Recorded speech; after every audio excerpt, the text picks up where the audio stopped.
Hey, beautiful people. So it's time for another review. And I was thinking I was going to review quads, I was going to review flight footage, but maybe I should just take the time and review batteries. So I am not that great at taking care of batteries. And the reason is not on the charging aspect, but actually I lose my batteries, I damage my batteries during flight, it ends up on a tree, it ends up in a drain somewhere. But at the same time, I end up buying a lot of batteries, okay?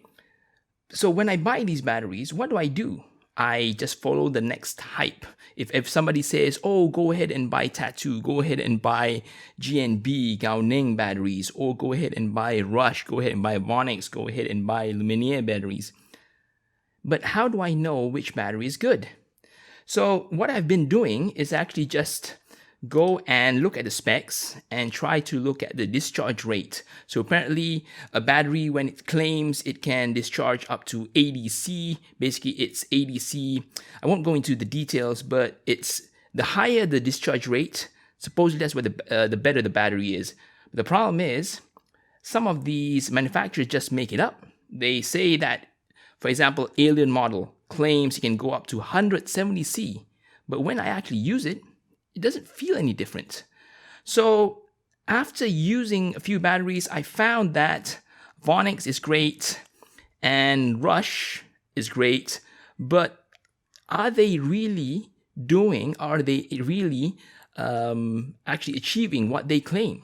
Okay, so the Ovonic 1050 mAh milliampere is actually claiming it's 120 C compared to the 1.3 1300 mAh it's claiming for Rush is claiming 100 C.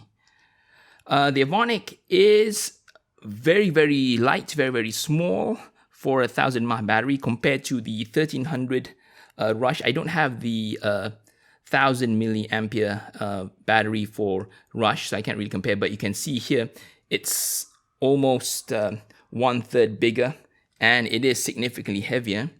But what is the right measure? Is it the size? Is it the hype? Is it the discharge rating? So I'm going to tell you right now, the best way to measure the battery is not the battery itself, it's actually the cell. And you have to look at the internal resistance. So everything has a resistance, right? So wood, cement, and water, and the reason why it doesn't conduct any electricity because it has extremely high internal resistance. But a wire copper or even solder wire has internal resistance. So what is the internal resistance of these batteries?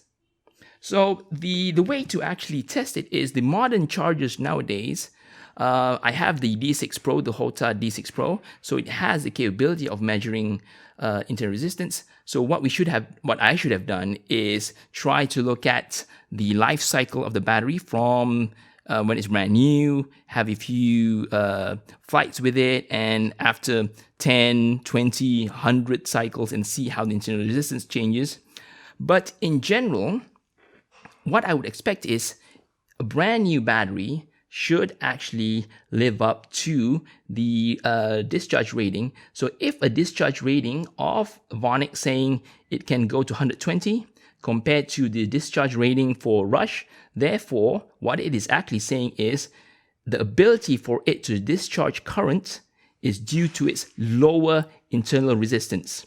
So usually these type of batteries, Lipo batteries for our quads, the rule of thumb is if a cell has a lower internal resistance of less than 10 milliohms brand new is great.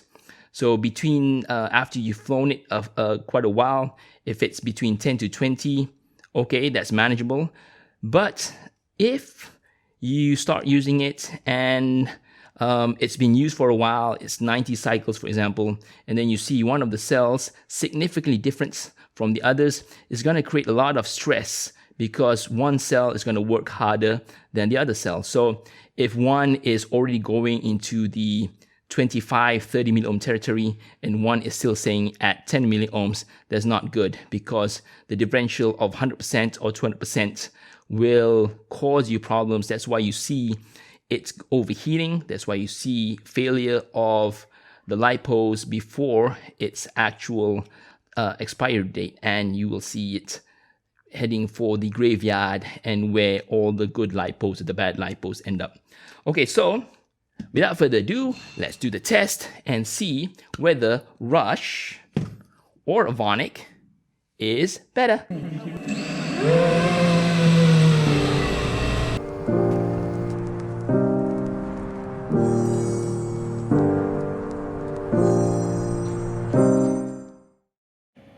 Okay, so both are charged right now at 1C, so it's 1.3 for the Rush, and then 1.0 for the Ovonic. So we're gonna have to give it some time before it actually is able to measure the IR, and let's see which one is better. So we're about 1/3 of the way. So for the Rush, I think it's about similar. You see a few differences, but I'm hoping that it converges to about, most likely it looks like it's going to converge to about 6.5 milliohms. We'll see. But I was actually worried for the Ovonic. If you look at the cell, if you rewind and you look at the cell number 6, previously it was 1.3 milliohms compared to the others, but now it's getting closer and closer. But it is actually quite higher compared to the Rush. So we'll see how it goes to the end. Right now, if it's brand new, it should be lower than 10 milliohms. So previously at the start it was higher, but now it's coming, maybe it's warming up a little bit. So that looks good. But the differences should not be as high. Look at the cell number 5 compared to cell number 2. Again, hopefully it converges, and it should be as good as how the Rush is. But the Rush seems fairly good. I'm a bit worried about cell number 5, but again, we'll see what happens when it's fully charged. Okay, so final number from Rush. You can see, I think it's close enough. That's good for a brand new battery. Good. And we'll see how long it lasts. Hopefully it lasts more than 200-500 cycles. But at the same time, I know I'm probably going to either lose this battery in a tree or somewhere before it actually loses its capacity. So final results of the Ovonic P. You'll see here there's a few cells actually approaching 10. Cell number 5 is 8.8, cell number 1 is 10, and then cell number 3 is 12 milliohm.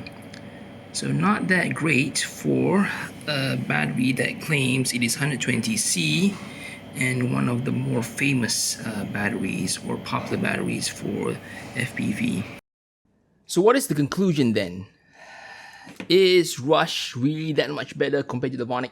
I have to admit that I'm quite disappointed with the Ovonic P because, you know, when you use it, you don't feel it. But at the same time, you want the manufacturer to be a little bit more truthful in the rating. 120C, so I don't really think it's 120C. So I think probably if you use the Rush as a benchmark, then if this is 100C, this is probably in the 95C. You're not gonna feel much difference, but is it really 120C? Can it discharge that much rate when it has a much higher internal resistance compared to the Rush?